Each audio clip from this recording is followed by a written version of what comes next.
할렐루야. 우리 다 함께 성경 암송하심으로 수요 새벽 기도회를 시작하겠습니다.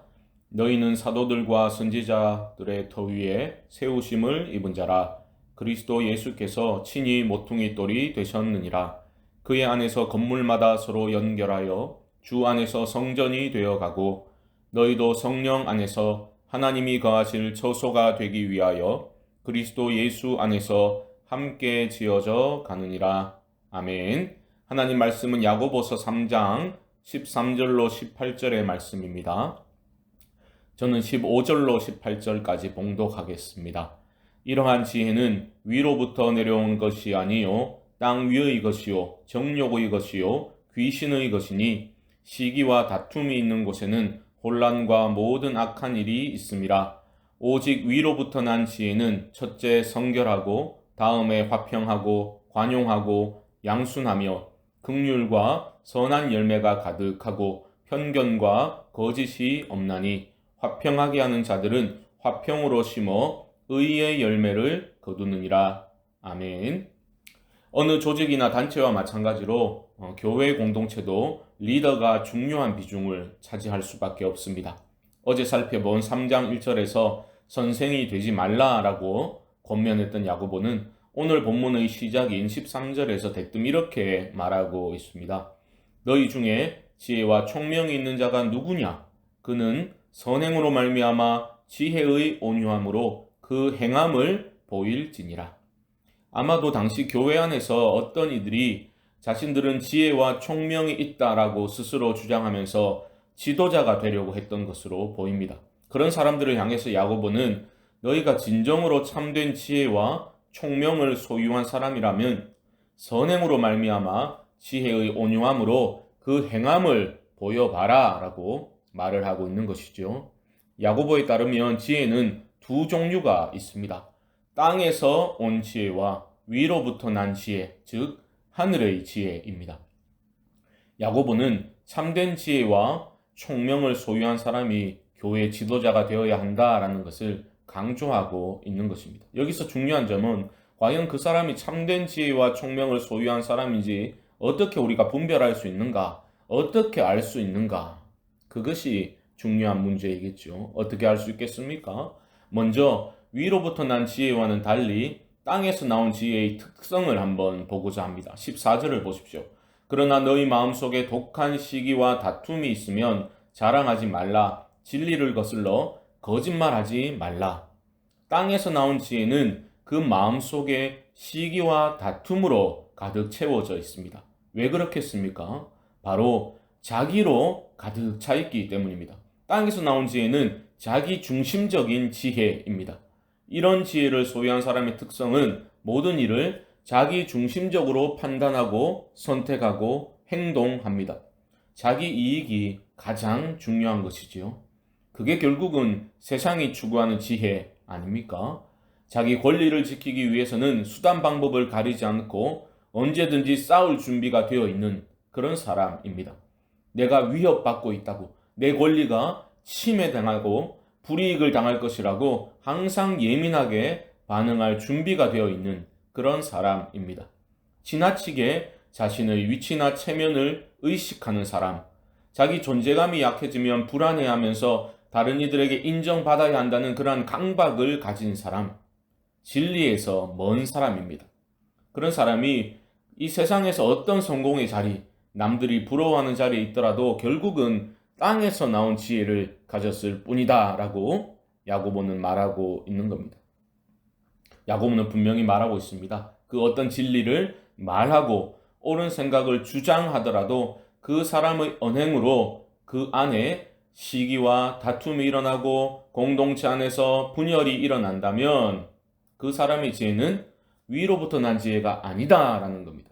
옳은 주장의 이면에 자기가 살아 꿈틀거리고 있다면 그런 지혜는 땅의 지혜요, 정욕의 지혜요, 결국은 결코 공동체를 진리 가운데로 이끌어갈 수 없다라는 겁니다. 이런 땅에서 나온 지혜와 대조적인 지혜가 바로 위로부터 난 지혜, 하늘의 지혜입니다. 이런 지혜는 자기 중심적이 아니라 하나님 중심적입니다. 대단한 성공을 거두지 못하더라도 하나님을 온전히 신뢰하는 마음으로 내 삶의 전부를 기꺼이 내어드리는 그 경외하는 모습이 바로 참된 지혜자의 모습이다라는 겁니다. 이런 참지혜의 특성이 있습니다. 17절에 그 특징들이 자세히 나오고 있는데요. 빨리 살펴보겠습니다. 첫째는 성결입니다. 이것은 시기와 대비되는 개념으로 보시면 되겠습니다.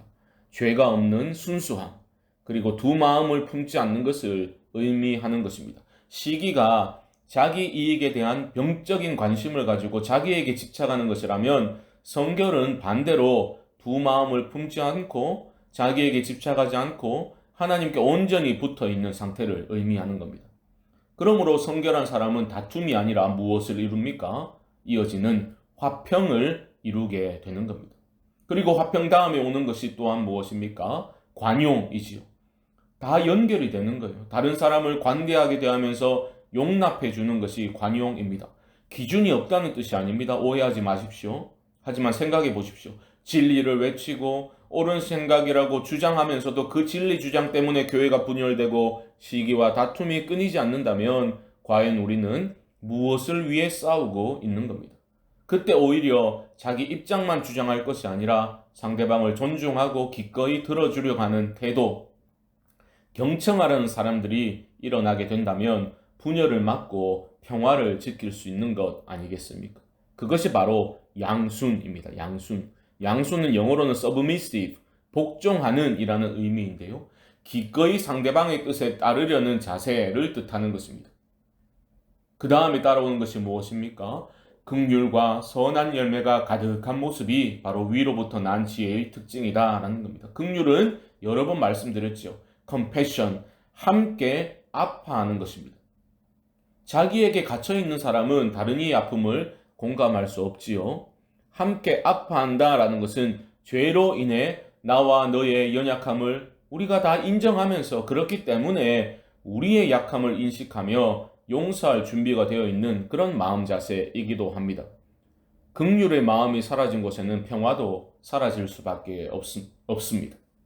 그리고 마지막으로 참지혜는 편견과 거짓이 없다라고 말합니다. 나 혼자 진리를 깨닫고 참된 지혜를 소유하고 있다고 믿는 사람은 진리에서 가장 멀리 떨어져 있는 사람이요, 편견과 거짓으로 가득한 사람일 뿐이다 라는 것이죠.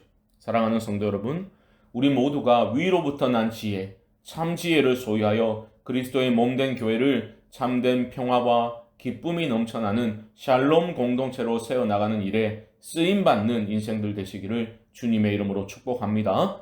우리 주님 산상설교에서 말씀하셨습니다. 화평하게 하는 자는 복이 있나니 그들이 하나님의 아들이라 일컬음을 받을 것이며, 저는 여러분들이 우리 모두가 시기와 다툼과 분열의 중심에 서는 땅에 속한 사람들 아니라 그런 시기와 다툼과 분열을 종식시키는 화평의 사람들로 굳게 설 수 있기를 바랍니다. 내 결단과 나의 다짐과 노력만으로 이루어질 수 없으니 하나님의 샬롬은 위로부터 임한다라는 것을 기억하면서 겸손히 우리 모두가 하나님의 은혜를 구할 수 있기를 바랍니다. 그리하여 하늘의 지혜를 소유한 자들로 교회를 우리가 함께 섬겨서 우리 교회가 참 평화의 공동체로 세워져 나가는 일에 귀하게 쓰임받을 수 있기를 주님의 이름으로 간절히 축원드립니다. 우리 합심을 한번 기도하겠습니다. 하나님, 땅의 지혜가 아니라 위로부터 내려온 하늘의 지혜를 추구하게 하시고 나의 지혜로운 언행을 통해 우리 교회가 샬롬 공동체로 세워지게 하소서. 수요일은 선교를 위해서 기도합니다. 캄보디아 김영진 안은양 선교사님, 인도네시아 김인성 이성숙 선교사님을 기억하여 주시고 그 가정과 사역 위에 놀라운 은혜를 부어 주옵소서. 코로나 상황 중에도 위축되지 아니하고 주님 주신 마음으로 능력으로 사역을 잘 감당케 하여 주옵소서. 또한 우리 교회에 구령의 열정이 식어지지 않도록 도와주시고 하나님 성장하는 교회 되게 하여 주옵소서. 코로나로 인한 위기 상황을 극복할 수 있도록 하나님 은혜와 긍휼을 베풀어 주시고 한국교회가 복음의 능력을 회복케 하여 주옵소서. 이 외에도 개인적인 기도의 제목들을 가지고 우리 주님의 이름을 한번 부르고 기도 시작하겠습니다. 주여